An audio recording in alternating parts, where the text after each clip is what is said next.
A very good evening and thank you so much for joining us tonight on BeeTv Major News at 6, reaching you live from Benin City, the Edo State capital, Nigeria. My name is Gift Uwagboy. And now to the news in details. Mr. Abubakar Uzairu, a witness of the People's Democratic Party in the ongoing Edo Governorship Election Tribunal on Friday afternoon, said nobody won the September 21st Edo Governorship election due to allegations of overvoting. BeeTv News senior reporter Best Orator reports that the witness made the statement during a cross-examination by Chief Ferdinand Obi, SAN, who was the counsel to Senator Monday Okwebolo. The reports.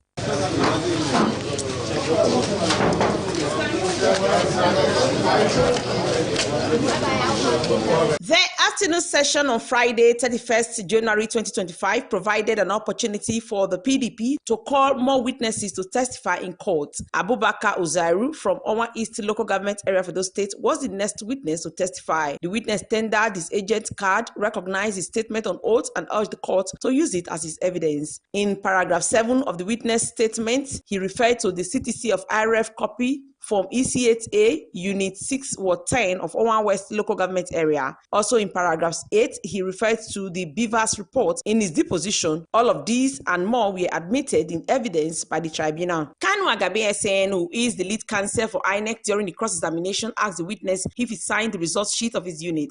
The witness said yes, and that some other agents also signed, while others only wrote their name, just as he agreed that the INEC presiding officer equally signed the result sheet. The witness said thereafter he submitted the result sheet to his ward agent for it to be collated into the ward result sheet. He was shown the result, and the INEC counsel put it to him that there is nothing on the face of the document that showed that he protested the outcome of the election. The witness said he challenged the result at the polling unit and not on the face of the result sheet. Asked if he operated the Beavers machine, he said he didn't operate it and still does not have any knowledge of how to operate the Beavers machine. Asked what he can use to identify that the Beavers machine handed to him in court was the same Beavers machine deployed to his unit during the election, the witness said he can see the unit code on a glance on the Beavers. He was asked to look at Form EC8A to see if the word Beavers was written on it.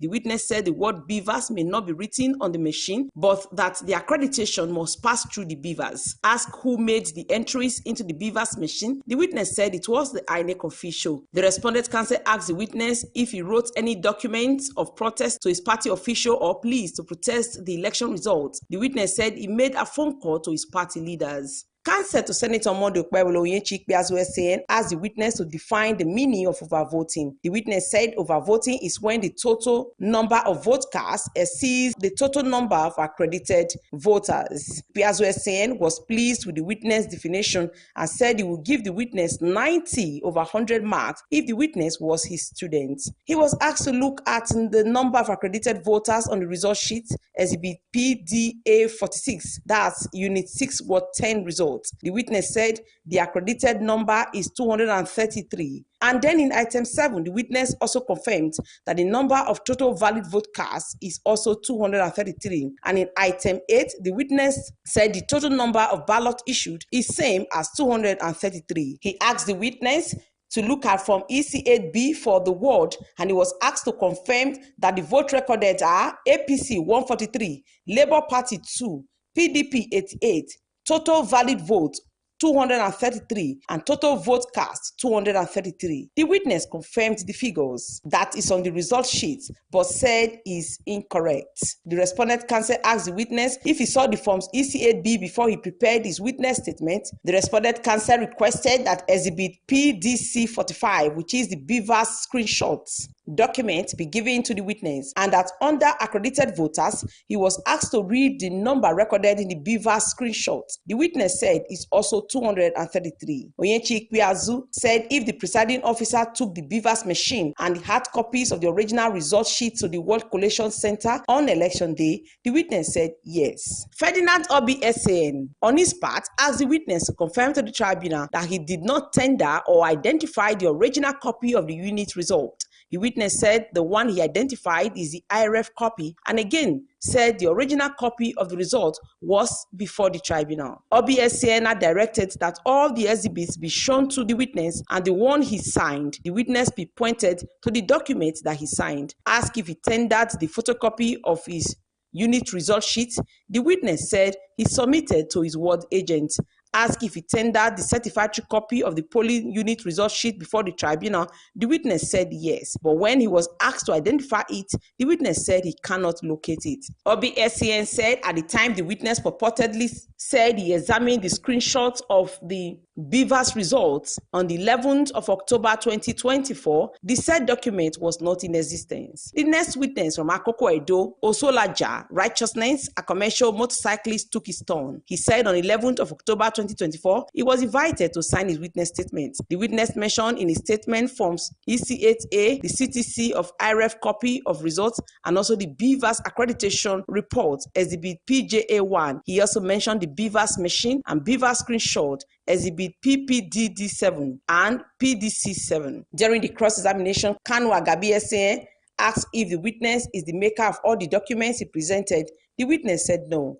Asked if he signed the result sheet, he said he signed the result sheet on election day to enable him obtain a photocopy to present to his agent, and said the other agents and presiding officer also signed. He was shown a copy of the result sheet, and the counsel put it to the witness that there is nothing on the face of the result that shows that he protested the results. Asked if he wrote a letter to his party leadership to protest the outcome of the election results, the witness said he does not have a written protest letter, but that he complained to the ward agent. And after handling the result to his ward agent, he went back home. Asked if he was the one that made the entry in the BeeTv machine, the witness said no, but that he witnessed everything that happened on election day. The INEC counsel, Kanu Agabi put it to the witness that looking at the deposition, there was nothing to show that he protested the results, and the witness said the only thing he knows is that there was overvoting. On his part, Onyechi Ikpeazu SN said the witness should be shown Exhibit PDA7, the result sheet, and the number of accredited voters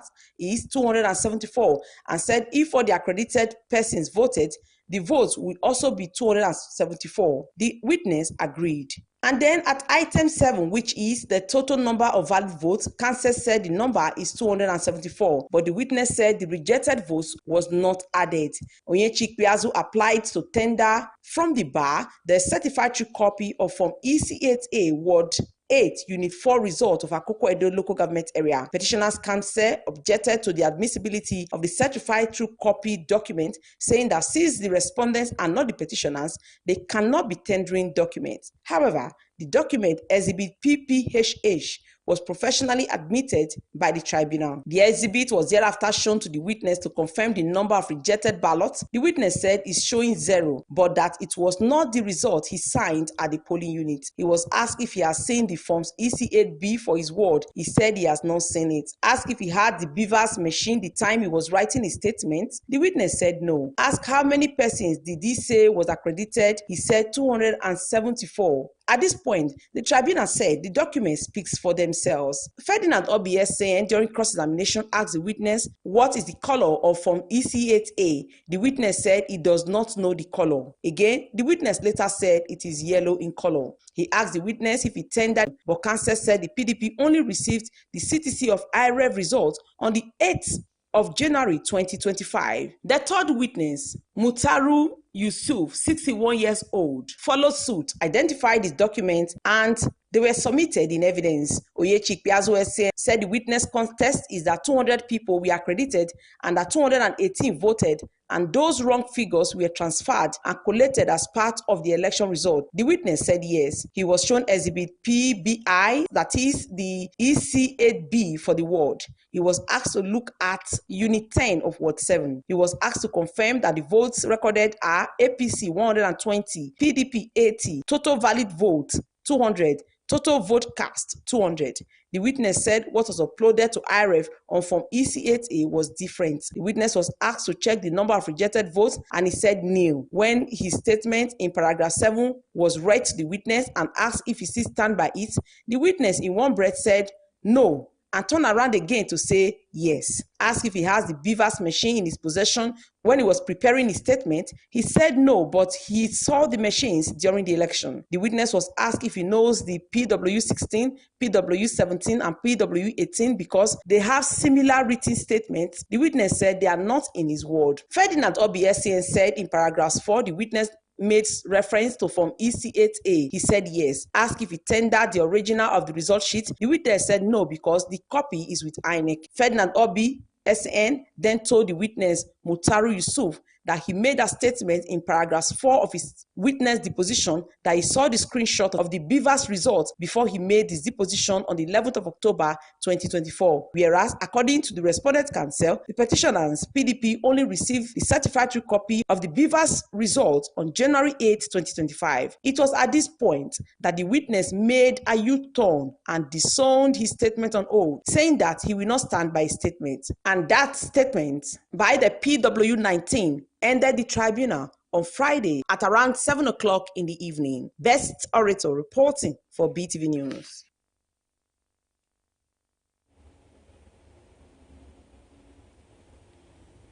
The first respondent in the petition filed by Dr. Bright in Abulele and Accord Party, Senator Monday Okpebolo, has this Saturday closed their case without calling any witness to testify. Okpebelo's counsel, Onyechi Ikpeazu, ACN, said that the respondent would not want to unnecessarily waste the time of the tribunal by calling witnesses. BeeTv News Best Orator completes the report.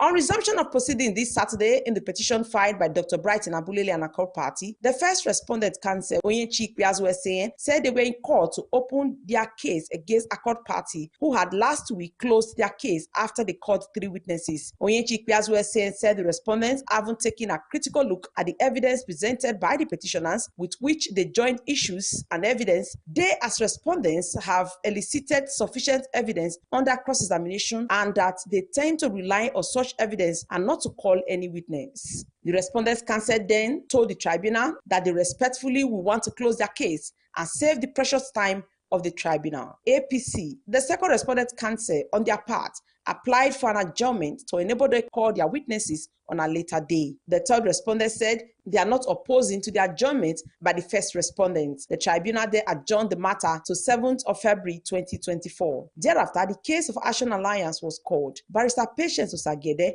announced her appearance for Action Alliance. The first respondent counsel, represented by Ahmed Mohammed, told the tribunal that they were ready to close their case. He said from the circumstances of the matter, they have decided that they have established their case through the cross-examination of petitioners' witnesses, and they are not willing to call any witness to testify and therefore applied to close their case. For the second respondent, they applied for a date to enable them open their defense. The case was also thereafter adjourned to 7th of February 2024. This implies that respondents who have closed their case will now prepare to present their final written addresses. Counsel to APC, counsel to Action Alliance, and counsel to Accord Party expressed divergent opinion on the day's proceeding. It was slated for defense for the respondents because Action Alliance Party, they've since closed their case. Accord Party, they've also since closed their case. But today, the counsel to Governor Okpebolo said they are closing their case because they have no defense. And then because they've looked at the evidence of the Accord Party, and they see there's no point whipping a dead horse. And so on that, then the other party, the APC now took a date for them to open their defense, and the case was graciously adjourned to 7th of February. Similar thing also applied to Action Alliance. Looked at the whole thing. INEC said, well, there's no point calling any witness. They will close their case today. Then APC also took a date for them to open their defense to 7th of February. Close our case. So today it was actually adjourned for the respondents to open their case. But INEC closed their case without calling any witnesses. And the strength of our case is actually on INEC, on non-compliance on the part of INEC, for choosing and not accepting the candidate from the authentic chairman of the party, Honorable Umaije. So our strength of our case is actually based on INEC. So I'm really a little bit disappointed not to be able to cross-examine their weakness since they closed their case without calling any weaknesses. The matter was adjourned today for the first respondent, that is the governor-elect, whom we petitioned to open his case. Incidentally, they say they have no witnesses. They are closing their case. So they've closed their case. And the next respondent, that is APC, asked for adjournment rather, and the court adjourned the matter for the 7th of February for them to bring their witnesses, and then we proceed. They've decided not to call witnesses. Apparently, it is their own case, so maybe they have the reason for not to call witnesses. So it doesn't affect our cases anyway.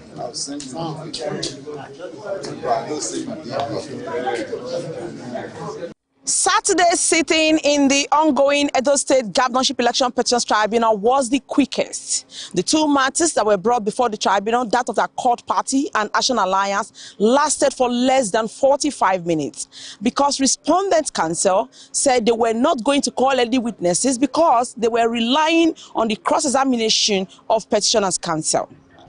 Well, in some quarters, some persons are of the opinion that the respondents may end up not calling witnesses even in other cases. Because for one thing, they have said that the petitioners have no original certified true copy of results, either at the unit, ward or local government levels. And what is before the tribunal are only certified true copies of IREV results. And this may be one of the reasons why they will choose, if they want, not to call any witnesses to testify in this petition. However, Monday is the next adjourned date for the petition by the People's Democratic Party, Aswe Godalo, against Senator Monday Okpebolo and the APC. From the tribunal premises here in Abuja, Best Orator reporting for BeeTv News. Beneficiaries of Edo State Government, AFA International and Amo Farm Sibera Archery Limited, solar-powered freezers and insulated carts for supplied poultry products have been enjoyed to fully engage in the enterprise to enjoy the association benefits.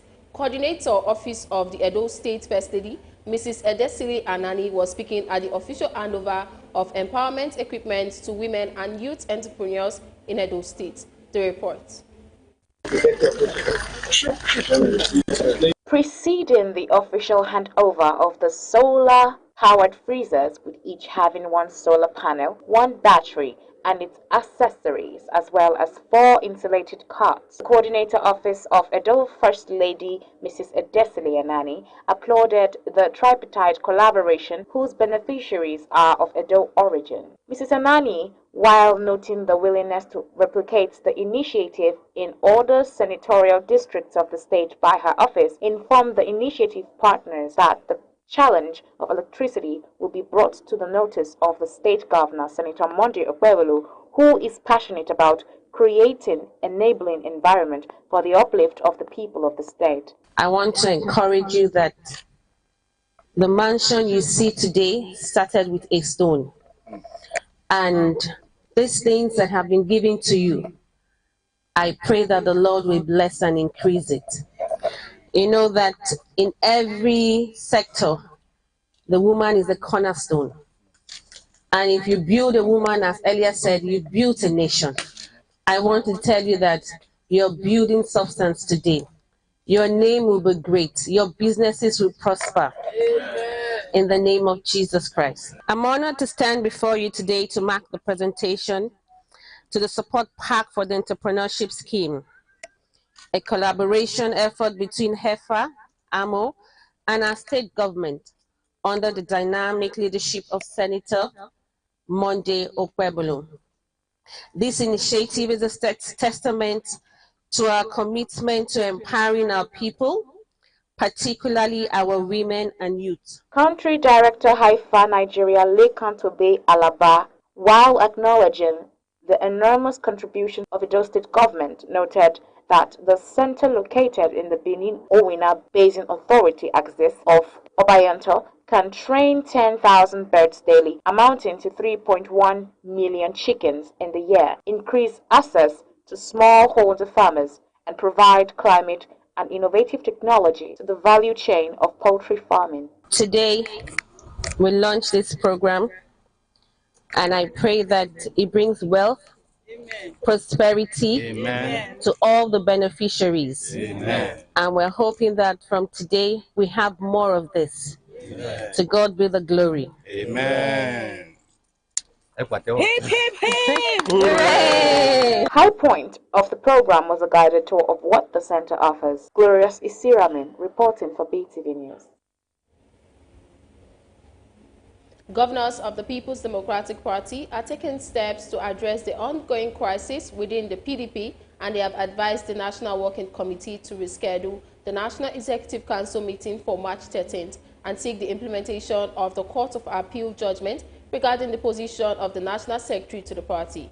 BeeTv News' Pelumi Mukoro completes the report.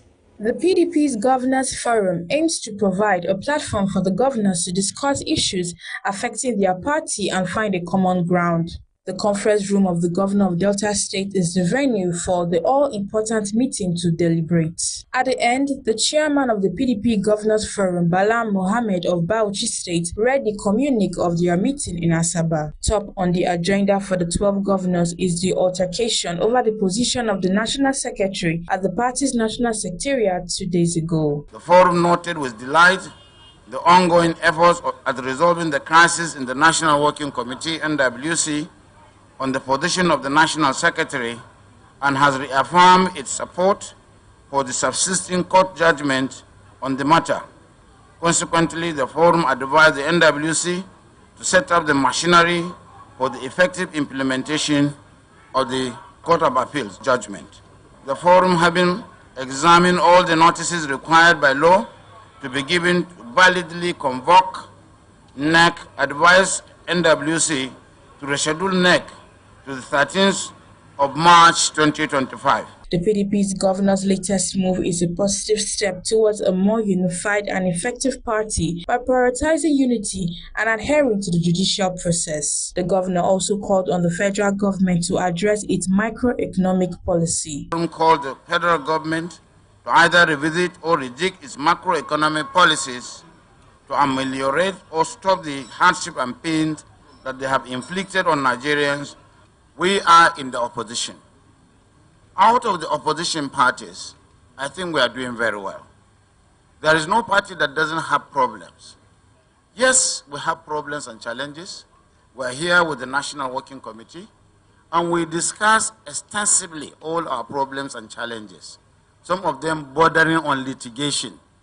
We have always come behind our own. The governors commended the armed forces and security agencies for securing the country while urging for a strengthened security architecture to combat the reinsurgence of non-state actors in some parts of the country. Pelumi Mukoro reporting for BeeTv News. Meanwhile, residents have frowned at the heap of refuse dumped on the pavement along the road in New Benin Market, Benin City, thereby defacing the city. BeeTv News Freeman Osa, who was in the area, reports that the refuse dump is an eyesore, with some responded calling for prompt evacuation. The report. Government are trying their best for keeping this clean. As the New Benin Market in Benin City, the level of sanity is at its worst, with the visibility of refuse dump along the pavement on the road, causing environmental depredation and public health hazards. Speaking with BeeTv News, some respondents expressed concern that the refuse is usually left for a long time, saying that it is proper for it to be promptly evacuated by waste managers. The father said there should also be a monitoring team that should be in place to checkmate those bringing refuse from their homes to dump in the marketplace, and even courts, they should be made to pay a fine for it. Most of these people you see where they do market, so that they stay till daybreak. Because of some of their goods they come for nights. Some they come around 2, some they come around 3, some they come around. So you need better enforcement where we say, and nobody will figure they sleep outside every day without being paid. Women should empower, especially people that lives in the environment of the market, that knows the in and out of the job, not outsiders from elsewhere. Before they break, another dirty go still come up because people still there till they break. It's because people that they are buying till the midnight, till they break, now it costs the idea. It's only people maintain their identity. Now only that is the only way out. It's another way to generate revenue. You know, they can employ more people. Any house that they, if the government comes to evacuate their refuse, The person will pay, the landlord will pay for it. Because so that all these things, people come from their house, they will carry dustbin and come and drop it on the roadside, all the way from their house. It's not good. Make the system more effective so that they can more truck, more evacuators. Government should try their best to make sure the dirty are out of here, and for people that are bringing it from house, they do supposed to bring it. Let government put proper keep proper security about that. It is expected that the Waste Management Agency will swing into action to clear up the area. Freeman Osawe reporting for BeeTv News.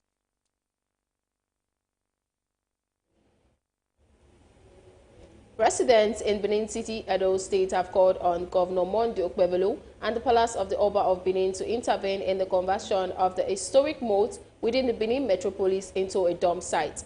BeeTv News Osarogi Agbobo reports that the residents said that the moat is a significant cultural and historical landmark that holds great importance to Benin people and deserves to be protected and preserved. The report. During on Sholmole side, they wanted to even use it for tourism so that people can pass through on top and see the sites, so that it will be a place where tourists from all over the world can come and see.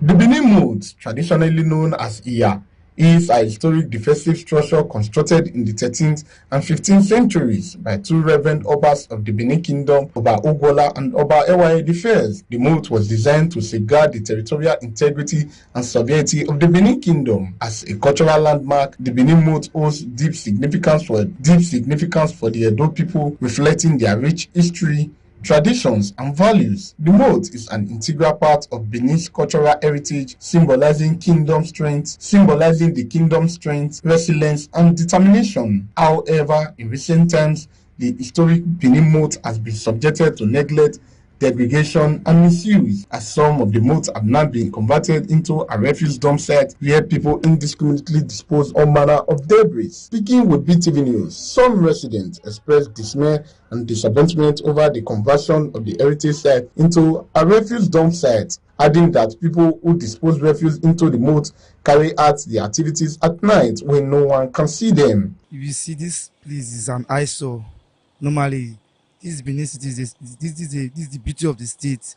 So I'll beg the government to do something about this. It's not fair because people are living around this area and it's not good for their health. Mostly young children, they are living around this area too. So I'll beg the government to come to send their people to come and clear it. It's not fair. I don't know the people that always put waste bin here. At times we don't used to sit here.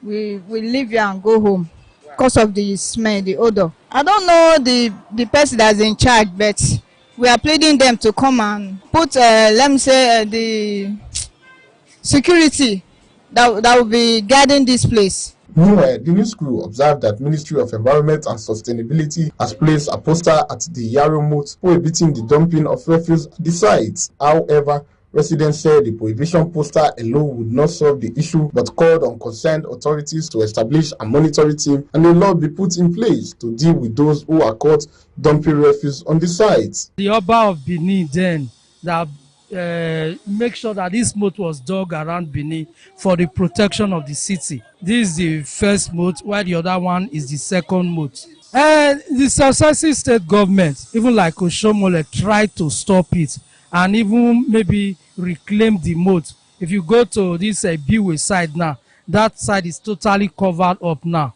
They try to reclaim it. Even those people who build house on it try to remove those structures, but people through different way, they want to go their way through. Because this Benin City moat is a World Heritage Site, which we are supposed to preserve for tourism. I'll be here for like some hours for now. But this place is normally it's not good like this. But I know the government can actually stop them, because if this government now, they can stop them. Because this place is not good for them to be put dirty, shitty here, pissy here, because it's not good.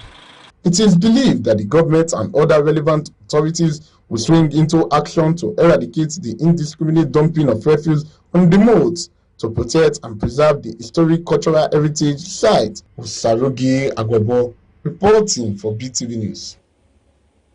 Meanwhile, consumers of bread have expressed worries over the speeding increase of products in the market. They lamented that bread used to be an easy meal, especially for breakfast for children, and for most parents to work has become almost unaffordable owing to high costs. BeeTv News' FEBUARY reports that those complaining are of the view that the government should either subsidize foods or reduce the price of petroleum products. The report. For where, at the end of the day, when I go to market, I will pay ticket. I will eat inside.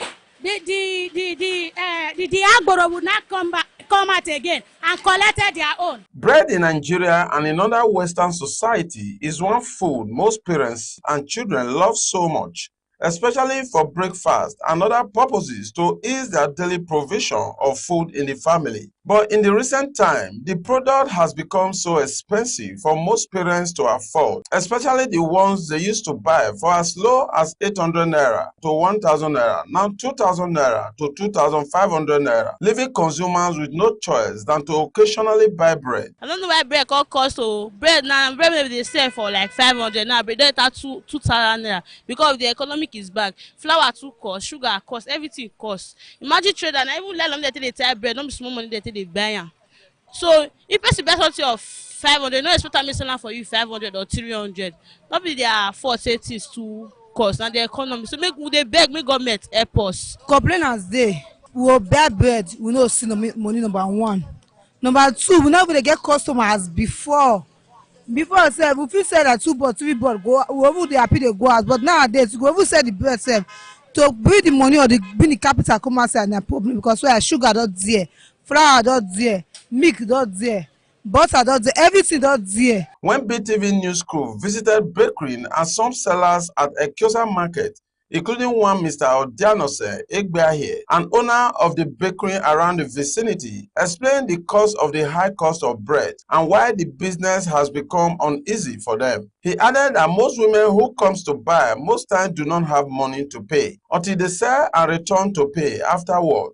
The cost of the material is very too high because the flour are too there, butter, sugar, yeast, all those are too expensive. Even the nylon and they're more expensive fast. If to do a bag of flour now, it's over 120,000 naira. Bag of flour to do the cost, everything is over 120,000 naira. I'm not concerned the bread. And for this kind of bakery now, this local bakery now, where they do bread of 150 naira by a loaf to a small one. The wholesaler, those one goes buying for 200. Those one go sell at 250. The other one they finally call medium. That one say about that with the product 300. Those one will come for 300. They will go sell for those for 350. Those one will sell 400. That's what they do a small. All those things no gain inside. Some other also advised the government to look into the cost of transportation in which they use a convey bakery material, saying that the cost of petroleum product is affecting the cost of every other thing, including bread ingredients. This market not just good again at all. That's why we need to start this market with the gain now. With the sell, we need to see money now. If you carry 50 bread, we know they see 1 naira for inside. Meat problem go waka 10 naira we no see carry go out. Ticket go do you. If you to it na wahana. Get not just there this market today because it's too dear. I beg you with them. Me na net market, me na net so it come down. We used to buy this bread, the rest of 18 naira. But now we are buying it 300. When you sell at the end of the day, you will not see the gain. The butter we used to buy the big cup. That golden pen is 700. That was there. But now we used to buy 3,500. We are not gaining anything in this business. Because of the price of the flour and sugar and butter, that is why they are selling it like that. Because the manager of the bakery used to buy the flour at a cost price, then will not sell for us. So the price of the flour will not, the money for the bread will not be cost. At the bread business, you're tired also. That's how we take the worker for here. We take the worker. They even pay us for a month. The money not they reach us to buy something. I dey beg people if at all make dem see join the money so that everything will still come down. Bread business no good again o. We no dey see anything. Before we dey buy butter 700. Now na 3,500. Now we take dey buy butter. Agboro go collect ticket. This one go collect this one. This one go collect this one. See bread. This bread we dey buy am 500, 400 naira. Now, how much we want to sell? FEBUARY reporting for BeeTv News. Some residents in Benin City have described the appointment of CP Betty Enekme Isokpa, the first female commissioner of police in Edo State, as a significant milestone for the state and a major achievement in gender representation in the state police force. BeeTv News Osarogi Agbobo reports that the resident expressed optimism that CP Betty Enekme Isokman, being an indigene of Edo State, will leverage her familiarity with the terrain to tackle the state's security challenges. The report.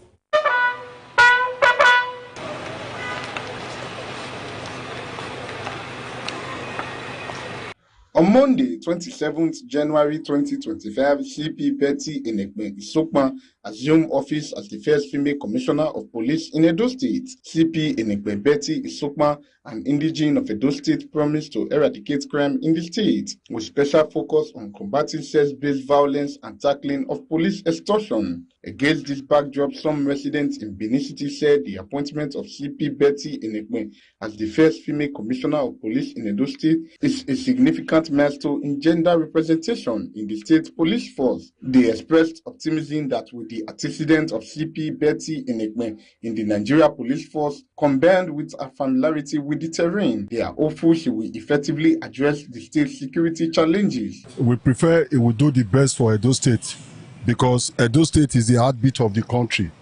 And ever since we have been seeing male commissioner, but getting women commissioner now, I believe is the best.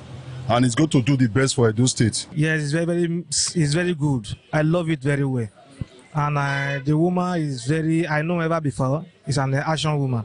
I want him to do more and to do good thing in Edo State. The respondents urged CP Betty Enekme to put an end to criminal activities in the state and to also eradicate the unprofessional and extortionate practices among some police officers. That obstruction from police is very, very obvious in Edo State, especially in Edo State.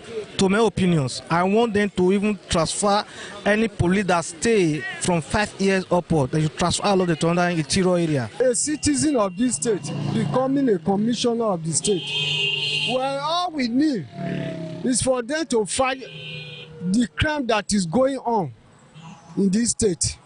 Insecurity, name them, issue of herdsmen, destroy people, crops, all those things. They should look into all those things. Let them fight them for all. People are really suffering. Her position would be okay for the state, because compared to what is happening right now in the state, you look at the female, their dressing is not just okay. It look haggard and it's not very good. If she can change those kind of situations, I felt it will be good for the state. But we are seeing her being a woman to prove a point that it is not about the gender. If she must succeed, apart from not being an issue of gender, if she must succeed, then she must be a doing person, not just a talking person. So many persons have talked in the past and they've not been able to do anything. So when she wants to do it, please let her do it. One of the problems we have is that when you want to do something, you start looking at people's faces before you do something. But in our own case, please let her not look at anybody's face. The residents are expectant that the new CP Betty Enekme Isokman will hit the ground running to ensure the state is safe and free from all forms of criminal activities. Osarogi Agbobo reporting for BeeTv News.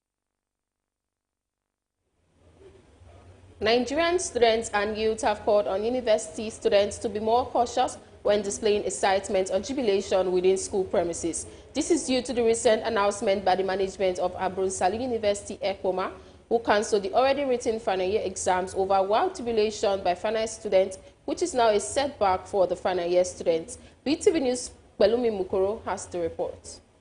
What the school authority did, as Sali University did, was correct. The management of Ambrose Ali University, Ekoma, Edo State, recently announced the cancellation of some already written final year examinations following a wild jubilation by graduating students on school campus. Speaking with BeeTv News, some students supported the action of the school management, as they said it will serve as a warning to other students to be more cautious, while some youth stated that the school management were too harsh in handling the issues and also advised students to respect authorities in whatever they do. How can you be celebrating when you've not completed the so-called final year exam that you are doing?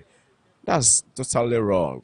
Sali University has a name to keep for itself. I believe they don't go into research how that university was created. And what they did, I would say, is right. So what the school management did was correct. And to me, I think they are not even strict enough. They should cancel all their exams they've ever did. I see no reason why the school authority will stop. Yes, it's too harsh for them, so they have to bring it down. They have to calm down a bit if they are doing anything like such. The respondent spoke about curbing youthful exuberance as it could lead to a tragic end and recalled how a student died during a final year celebration. Knowing that they were final year students and a lot of things could go wrong. Now, when you are celebrating, gyrating, you just graduated, is a good thing. But I think the way they went about it was the wrong thing. You graduated. Now, the university is not giving you a certificate only for learning and for character development. So I think the university is not harsh by cancelling the exam. It's to serve as a deterrent to other students, because things like that could cause a loss of life, because they are finishing their exams. It's not that is the end of the world for them. So I think they should have waited for the exam to finish before they start jubilating. You get, because what they did is like they were distracting other students and it wasn't proper. There is always joy and excitement when a goal is achieved, but the mode of celebration should be checked. Balumi Mukoro reporting for BeeTv News.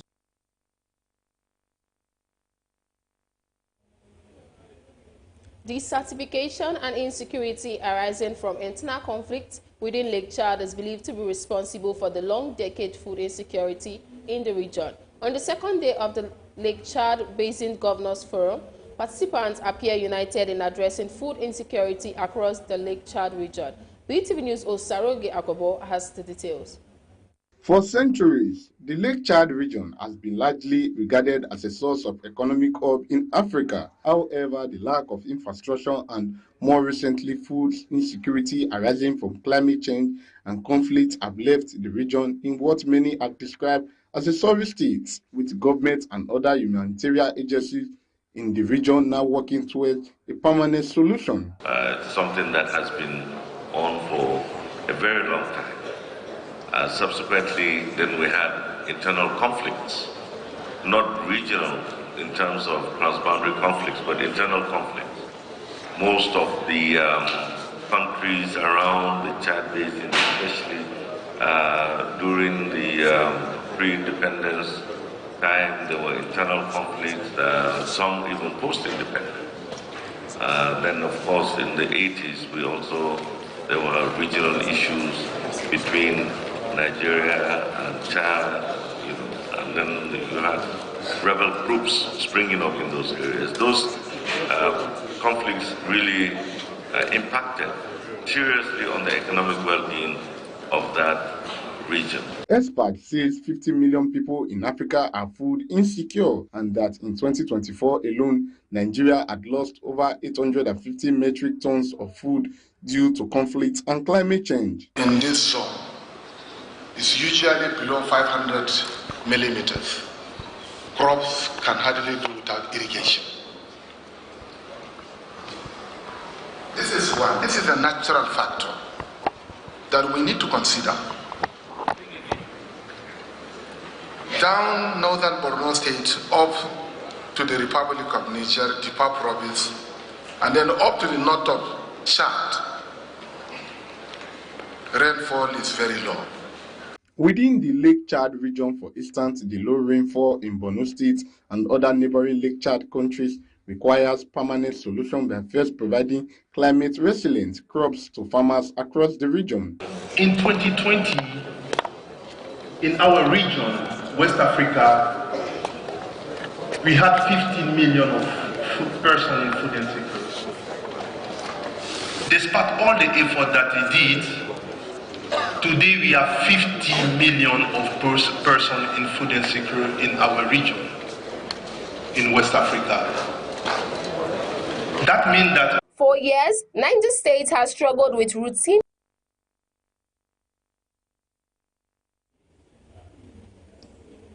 rehabilitation work on the second phase of the Upper Mission Road by Aduawa Junction is recording appreciable progress. BeeTv News Freeman Osawe reports that iron steel have been laid already for fortification, while only one section of the road was open for traffic.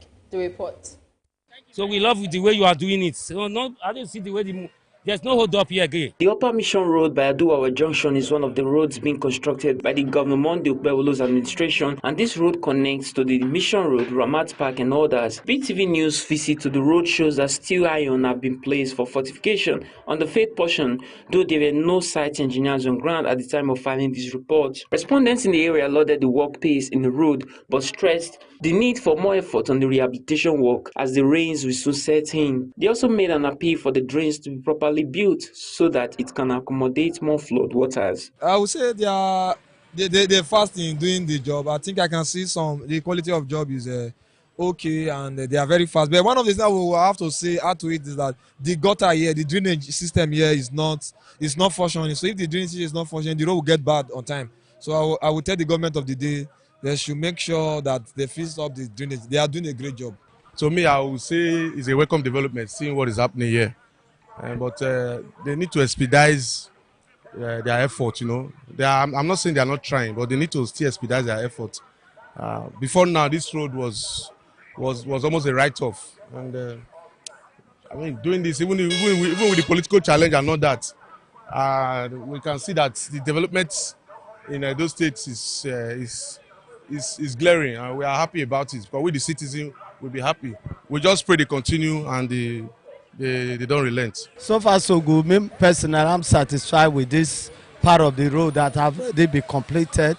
But I want to beg them to please expedite action on this other part, because it was not supposed to even take up to 2 months, but it's going to 3 months now. They are still working on it. You know, the way our constructions company work here in Nigeria is not that pleasing, because they delay so much. The rains are coming very soon. We start raining. Let them expedite action, and this should be the last one they are doing it for once. Not 6 months, a year later, they'll still come back to site, say they want to put it in order. And they should also beg those companies, the Hausa community and others. They said they are the one pouring. I don't know what they are putting here, because during rainy season, you see the volume of erosion. This place will just be like as if it's a swamp. It's no good, please. So we pray for instance so that it should be more. Say the gutters, it was not clear well. Let the gutters should be clear well. So some of all this erosion that are staying here, we don't even need it again. As the completion of the repair work on the faith portion, it will no doubt ease vehicular movement in the area. Freeman Osawe reporting for BeeTv News.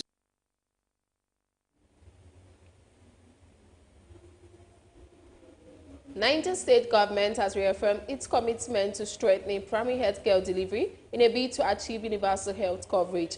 This assurance came from the Commissioner for Primary Health at the close-out ceremony of a memorandum of understanding between UNICEF and the state government. The report.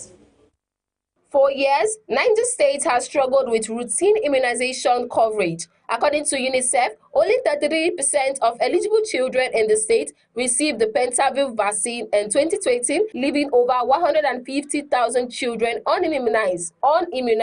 Challenges such as the high cost of traditional training program, the continuous retirement of skilled health workers, limited personnel have hindered efforts to improve service delivery. In February 2022, UNICEF and governors signed an MOU with the Niger State government to strengthen vaccination program and establish a more sustainable primary healthcare system. 3 years after, stakeholders say the partnership has yielded positive results, reducing the number of unvaccinated children from 79,000 to 0, as the MOU officially ends discussion at the closure ceremony, focused on sustaining these gains and charting the way forward. Well, there are global averages and national averages that are much higher than where Niger stands at 38%, which is of course better than when we started this program in 2022. However, there is a lot of work to be done to reach at least the national average that the routine immunization is supposed to achieve. But there are other initiatives which are being taken so that there are no zero-dose children in communities. To include the fact that we need to enhance the training of the healthcare workers, continuous upgrade of their skills, to which we also have found a portion this year to implement that. So of all the achievements of the MOU, His Excellency has said he doesn't want to see any loss of that momentum or gains. He's going to sustain it, and he's going to match what UNICEF Gavi has done for the state. So with the health workers, when I go to the clinic with my baby, they taught me how to breastfeed well. They taught me how to position my baby. At the closure of such interventions and partnership, the call is on the host government to continue to provide the services where this intervention was made. Gifts Uwagwe reporting for BeeTv News.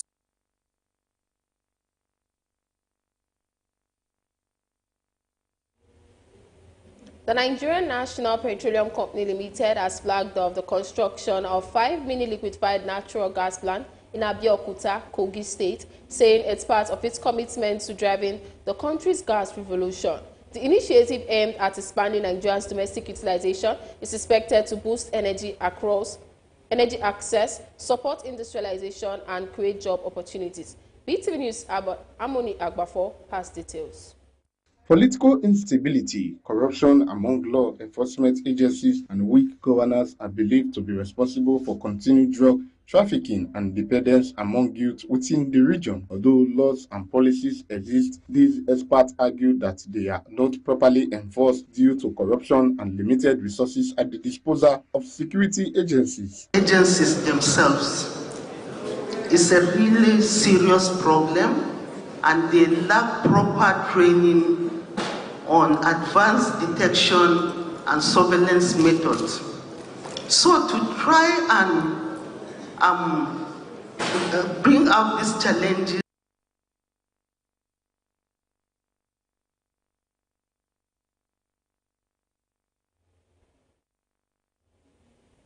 we apologize for the mishap. And now to business. Nigerians' value-added tax VAT collection rose by 84.62% to hit 6.72 trillion in 2024. The Federal Inland Revenue Service (FEBUARY) disclosed this in a management retreat on Thursday. BeeTv News' Pelumi Mukoro has details of this and more from the business world.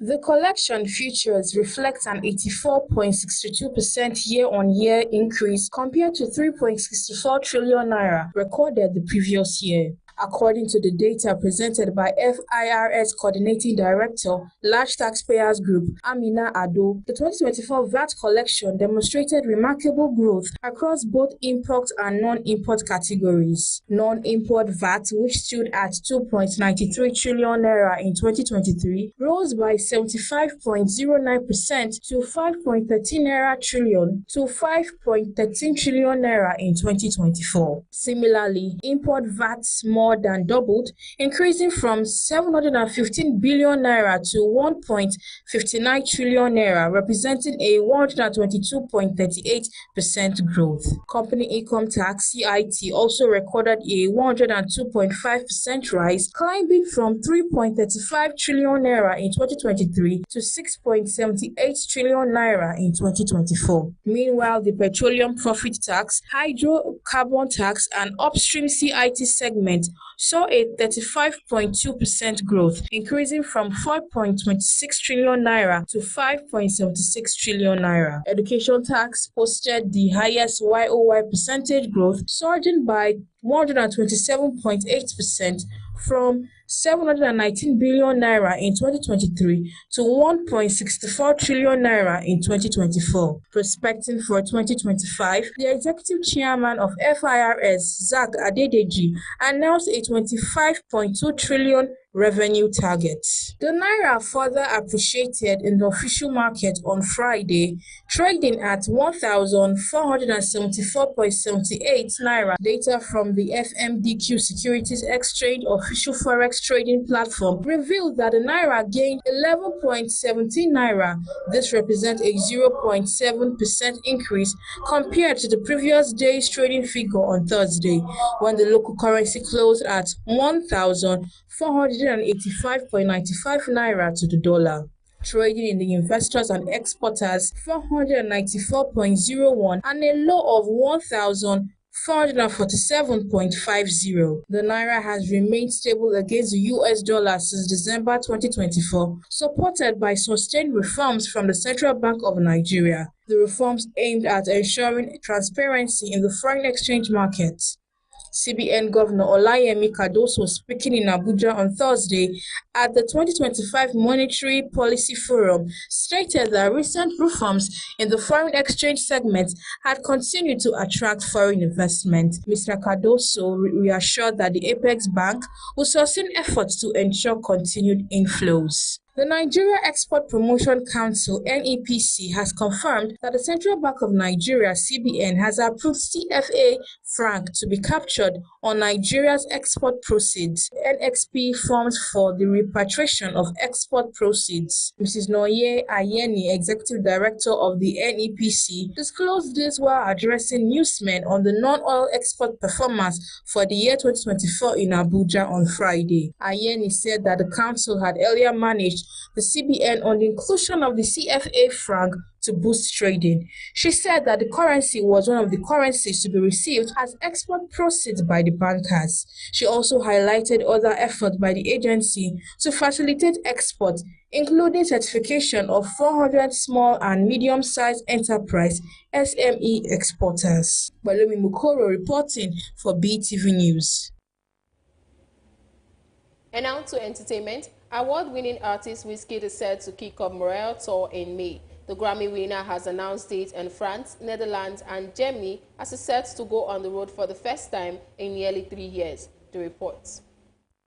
The hitmaker will be headlining the 12,000 capacity Velodrome Arena in Berlin, Germany on May 21st before taking to Ahwe RTM stage in Rotterdam, Netherlands on May 23rd. On May 25th, Wizkid will be headlining the famous 20,000 capacity Accor Arena.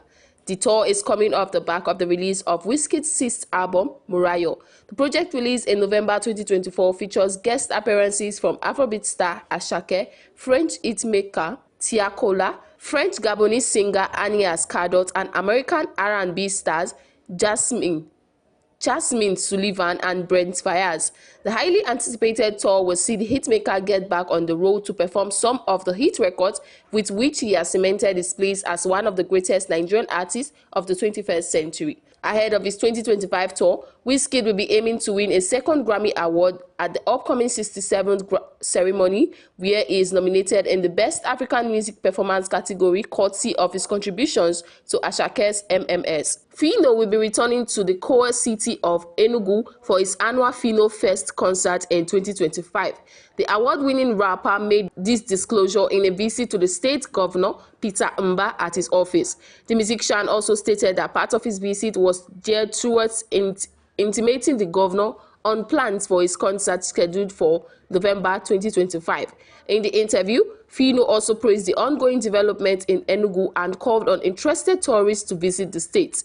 Since gaining mainstream attention a decade ago, has soared to the top of Nigerian music as one of the country's most celebrated rappers. The rapper, famous for his smooth Igbo flow, hosts at annual Phyno Fest concerts at the 60,000 capacity Nnamdi Azikiwe Stadium, which he has sold out on multiple occasions. The annual Phyno Fest concert draws several top-level Nigerian artists, and fans will be eager to see the stars and rapper come November 2025. Lastly, on entertainment, Nigerian international superstar Burna Boy has shared the dates for his major concerts in the United Kingdom, France, and Germany. The hitmaker is set to headline the 80,000 capacity Stade de France Stadium on April 18th, 2025. This comes after he recently performed in the stadium in a charity concert along John Legend and Katy Perry. The Grammy winner will be performing at the 23,000 capacity Coupe Arena in the United Kingdom on April 23rd. Burna Boy will be headlining the 22,000 capacity Wadbourne Arena in Berlin, Germany on July 5th, and the next day he will be performing at the 21,000 capacity Sparkensen Park Arena in Mönchengladbach. These dates are expected to be part of the upcoming tour that will follow the release of Burna Boy's highly anticipated 8th album, No Sign of Weakness. That's it on Entertainment News tonight. Gift Uwagwe reporting for BeeTv News.